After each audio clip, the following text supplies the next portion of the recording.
dia dessa série, Lendo e Orando os Salmos. E nem todos os dias terão esse vídeo inicial, mas eu gostaria de falar rapidamente como será. E nesse primeiro dia, só para você ter uma ideia de como será, eu queria mostrar então quais são os desafios em cada dia. Então, só para que você possa ter uma visão, eu estou olhando aqui no primeiro dia. Veja, as perguntas que você irá responder enquanto você lê o Salmo são as seguintes. Como o salmista se dirige a Deus? Aqui você vai observar o modo como ele fala com Deus, o tipo de palavra que ele usa para se dirigir a Deus. Nesse salmo em particular, que é o salmo de número 5, ele usa palavras como: dá ouvido às minhas palavras, ó Deus, acode o meu gemido. Escuta minha voz que clama, pois te imploro. Veja, as palavras do salmista não são como às vezes nós geralmente usamos em nossas orações. Ah, Senhor Deus que estás nos céus, santo e eterno. Mas ele tem linguagem diferente. E o desafio então é esse.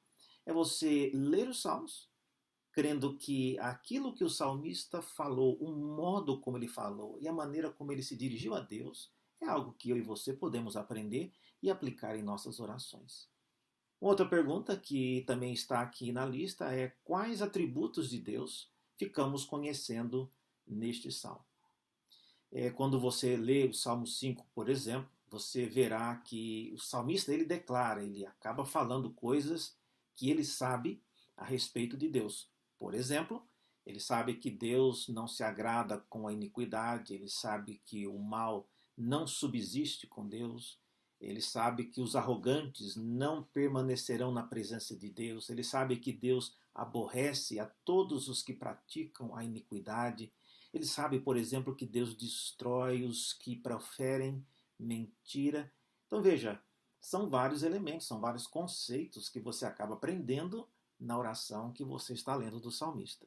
E o desafio é usar esses tipos de mensagens e de conceitos que nós aprendemos na nossa própria oração. É verdade que cada oração ela tem um espírito diferente. Se você está mais desejando agradecer a Deus por alguma coisa, você não vai ler uma oração de lamento, mas uma oração de gratidão. Mas é exatamente por isso que nós selecionamos vários salmos diferentes para que alguns deles possam encaixar exatamente naquilo que você está precisando. Outras perguntas aí você verá, por exemplo, como os pedidos do salmo nos ensinam a pedir. Nesse sentido, o que você vai observar é que em cada um dos salmos, a maneira específica que o salmista pede. Tá? Em algumas vezes, como você verá, é meio que assustador o modo como o salmista fala com Deus. Você pode ficar pensando: será que eu posso falar dessa maneira também? Olha, se a Bíblia escolheu, se Deus, por meio do Espírito, quis que esse relato ficasse registrado nas Escrituras, é para que nós pudéssemos aprender algumas coisas a esse respeito.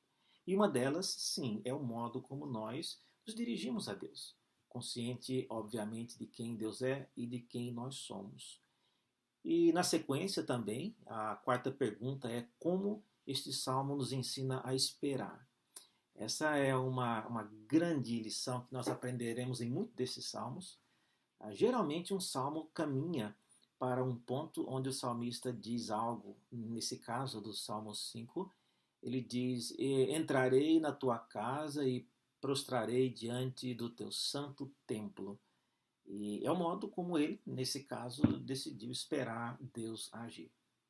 Então, essa é uma parte importante na oração.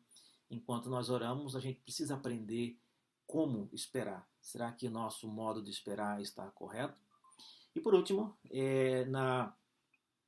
na quinta pergunta é o desafio, né? Como eu já disse anteriormente, de você agora usar as palavras do Salmo, que você aprendeu e leu, selecionar alguns dos conceitos e elaborar a sua própria oração. Então eu convido você agora a ler na íntegra o relato desse Salmo 5, nesse primeiro post, e desfrutar do restante da nossa jornada.